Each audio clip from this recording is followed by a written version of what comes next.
प्यारे प्यारे बच्चों को मेरा प्यार भरा नमस्कार। तो बच्चों, एक और कहानी लेकर मैं आपके सामने उपस्थित हो गई हूँ। कहानी हमारे देश की तो नहीं है, लेकिन यह हर उस मनुष्य के मन की कहानी है जो इस समाज का अंग है, चाहे वो इस देश का हो चाहे किसी और देश का। ये ज़मीन या आसमान सब के लिए बराबर हैं, तो मानव स्वभाव भी सबका एक सा है। कहानी है इटली की। बहुत पुरानी कहानी है।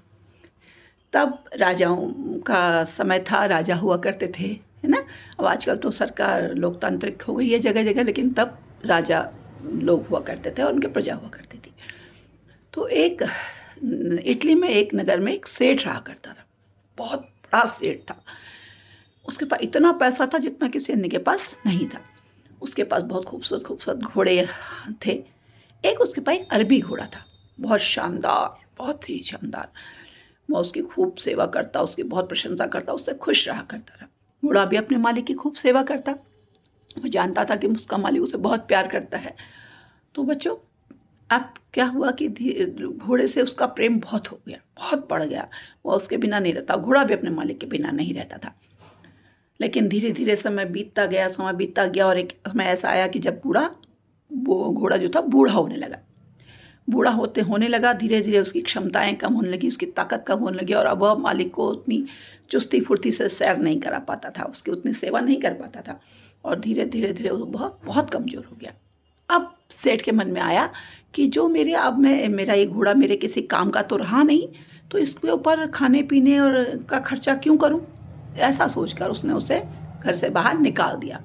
घोड़े को बड़ी तकलीफ हुई मालिक के बाहर से निकलते हुए, और किसी तरह आंसू बहाता वहाँ से निकला, क्योंकि मालिक ने अंदर बिल्कुल नहीं रहने दिया। अब वो इधर उधर घूमता हुआ किसी तरह सड़ा गला, गिरा पड़ा, जो मिलता उसको खाकर अपना पेट भर रहा था।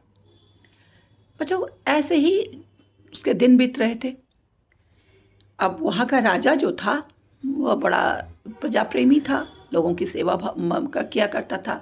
उसने अपने दरवाजे पे एक बहुत बड़ा घंटा लटका रखा था, उससे एक रस्सी बांधी हुई थी। कई राजा लोग इस तरह के घंटे का इस्तेमाल करते थे अपने प्रजा की फरियाद सुनने के लिए। तो जो भी परेशानी में होता, जिसको कोई दुख तकलीफ होती, कोई मुसीबत होती, तो वो आकर उसका रस्सी से उसका घंटा बजाता, और राजा उसकी फरियाद सुनने के लिए उसे अपने पास बुला लिया करता था। एक दिन राजा घूम रहा था, तो उसने देखा कि घंटे की जो रस्सी है थोड़ी गल सी गई है। उसने सेवकों को आदेश दिया कि तुरंत इसकी घंटी की रस्सी बदली जाए, कहीं ऐसा ना हो कि रस्सी गल जाए और आगंतुक अगर रस्सी बजाना चाहे उसके हाथ में ना आए, तो टूटने से पहले इसे बदल दिया जाए। खैर, सेवकों ने कहा, जी हाँ महाराज, हम तो बिल्कुल तैयार हैं इसके लिए। अब सेवक गया, इत्तफाक से उस दिन बाजार बंद था, रस्सी का बाजार, और उसे रस्सी नहीं मिली। उसने सोचा एक ही दिन की तो बात है, कल बाजार खुल जाएगा, मैं रस्सी ले आऊँगा। आज मैं ये घास से ही रस्सी बनाकर उसको बना देता हूँ, ताकि ये समय पर काम आ जाए। ऐसा सोचकर उसने बगीचे की लंबी लंबी घास तोड़ी और उससे रस्सी बटकर उसमें जोड़ दी। अब बच्चों, हुआ क्या कि वो बूढ़ा बूढ़ा घूमता घामता भटकता हुआ सा वहाँ पहुँचा। उसने घंटे में हरी हरी घास की रस्सी देखी। हरी घास देखते उसके मुँह पानी आ गया और वो उसे चबाने लगा।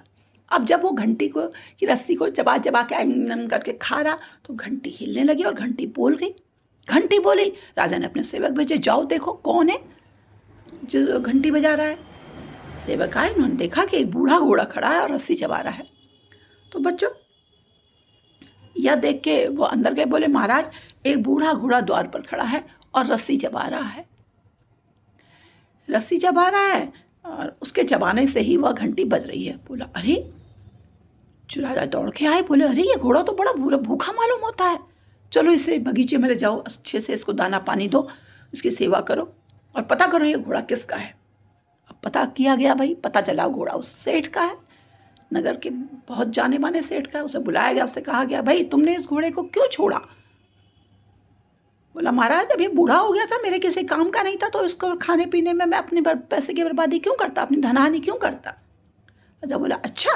गुस्सा तो बहुत आया राजा को, लेकिन उन्होंने अपने को संयत किया, थोड़ा धैर्य रखा और कहा कि देखो, अगर तुम बूढ़े हो जाओ और तुम्हारे बच्चे तुम्हें इसी तरह से निकाल दें, तो तुम्हें कैसा लगेगा।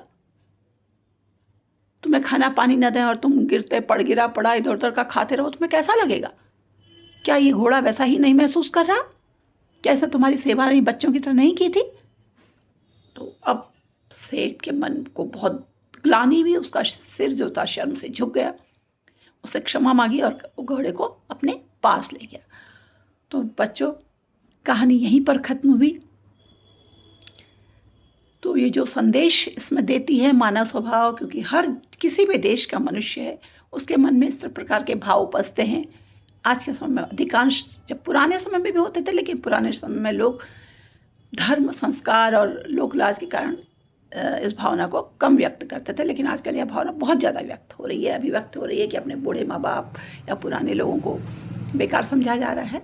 तो आप इस कहानी को सुनिए, समझिए, और इसका क्या आपको महसूस हुआ, क्या ऐसा होना चाहिए, क्या राजा का निर्णय सही था, क्या सेठ का काम सही था, इस सब बातों को अपने मन में रखते हुए मुझे कमेंट कीजिए, मुझे नए विचारों से, अपने विचारों से अवगत कराइए, लाइक करिए पसंद आया है तो।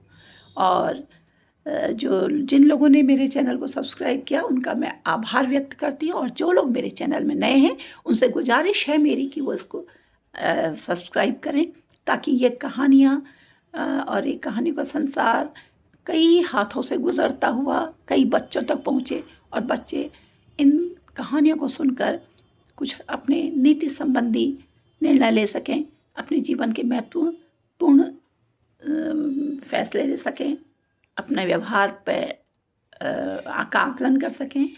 इसी आशा के साथ मैं आपसे विदा लूँगी। जल्दी ही एक नई कहानी लेकर उपस्थित होंगी। तब तक आपसे विदा लेती हूँ। नमस्कार।